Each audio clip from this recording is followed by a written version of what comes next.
Hey guys, NCS fan 001 here, welcoming you to Trophy Hunting Academy Episode 6. Today's topic is shared and separate trophy lists. This is something that has really, it used to not really be much of an issue, but ever since, the PS4 came out, this has become more of a issue and more of just a prevalent topic that I really think needs to be discussed. So first off, what do I mean by shared versus separate trophy lists? If you go to sites like PSN Profiles, you're gonna see sometimes where games are gonna say PS3 or PS4 or PS Vita next to them as to what system the game is on. But some games may actually show PS3 and PS4 and PS Vita, or some combination of the three. So not just one game system, but actually all three systems, or just two of the systems might be shown. There are also times where you're going to see the same game on multiple systems. It's going to have separate trophy lists for each system, and that has also been much more prevalent recently with the PS4 coming out over a year ago and all. Okay, the reason these are of a concern, though, is because if you have a shared trophy list, that means that no matter what system you get the game on, you can platinum it or 100% it once. One good example of that is Resident Evil Remastered, which I'm currently working towards getting the platinum on, and it's a really fun game. I highly suggest picking it up if you're a fan of like old school survival horror games, because it's a really, really fun game. But that game has its trophy list shared between PS3 and PS4. Destiny did the same thing between PS3 and PS4.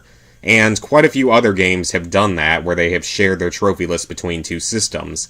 And if it's shared between two systems, that basically means that you can only platinum the game once, or 100% it once. Which, I really don't have a problem with that at all. I think that's the way it probably should be.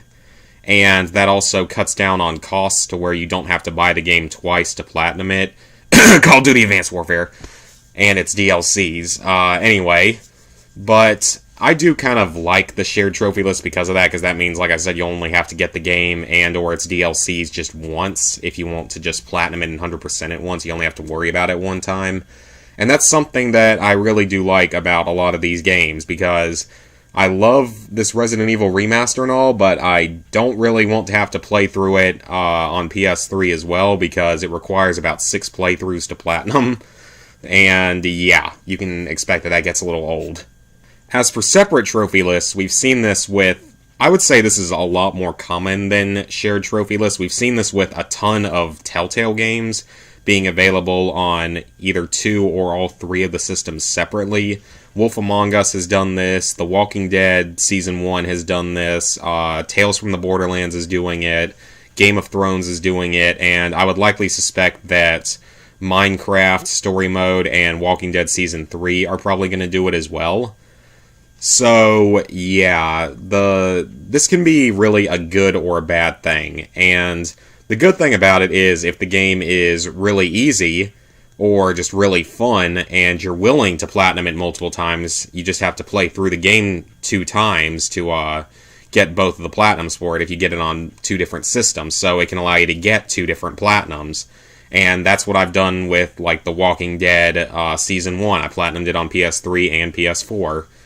And there are going to be a lot of games that you can do that with, to where you might be able to get multiple easy platinum trophies. Also, the Lego Movie and Wolfenstein, The New Order, were both like that. Get them on 2 different systems, get the platinum 2 separate times. But there is a bit of a problem to this, and this ties more into the DLC notions of the games, is that if the game has DLC and is not a shared trophy list, as in it's 2 separate lists, like I said, like Call of Duty Advanced Warfare or Ghosts. I think the Battlefield games have probably done it. Those are some of the main games I can think of right now, is that if they have DLCs, that means that if they have separate trophy lists, even if you got the platinums in both versions of the game, that means that if you want to keep your 100%, you'll have to buy the DLCs twice and play through them twice. And that's the main reason I'm holding off on getting, like, I'm never going to get Advanced Warfare on PS3, because Call of Duty Ghosts has almost single-handedly killed my trophy percentage, because Between both versions of it, the PS3 and the PS4 version, I don't have any of the DLC trophies on either. And that has knocked me off about 80 trophies. And of the approximately 700 trophies that I'm currently missing between all my games, and my completion percentage is still like 87.5% or something. But between those games, really Ghosts is making me miss about 80 trophies, and that is a lot. That is more than 10% of the trophies I'm missing are from Call of Duty Ghosts, and it would be a lot less if I hadn't have played through it on both systems. And like I said, this has become more of an issue ever since the PS4 came out, because really it wasn't that big of an issue even when the Vita was out. But ever since the PS4 came out, they're making separate trophy lists for separate copies of the game on each of the two main systems, as well as the Vita. So it's really become more of an issue in the last year and a half or so, ever since the PS4 came out. Now, the pretty much good news about this, it can be good or bad depending on how you look at it, is that within another probably year, I think we will see this kind of die off, and it'll be between mostly, predominantly the PS4 and probably a few more for the Vita or whatever the next Sony handheld console is, because eventually they're going to stop making games really for the PS3 specifically. They're going to kind of stop and slow down with it within another year or two, I would think. Now, that could be different depending on how long this console generation lasts, because as we all know, the 7th generation took literally like 8 years. But anyway, I think that this is going to be a problem or a good or bad thing depending on how you look at it, and it's going to be a good or bad thing that dies off in a couple of years. So let me know what you guys think about like shared versus separate trophy lists. I personally, it depends on the game a lot for me. Like I said, for the Telltale games, since they usually don't have any like DLC or anything, they're generally, I don't have a problem with it because that means 2 really easy platinums or 100%s and no DLCs or anything to worry about, so just get them on GameFly, platinum them, send them back. But then there's other games like the Call of Duty games where it does kind of annoy me, because if I want to keep the 100%, if I have it on 2 systems, then I have to buy the DLCs twice. So anyway, that's just my thoughts on it, and hope you guys enjoyed this video, and I will see you next week for the next episode.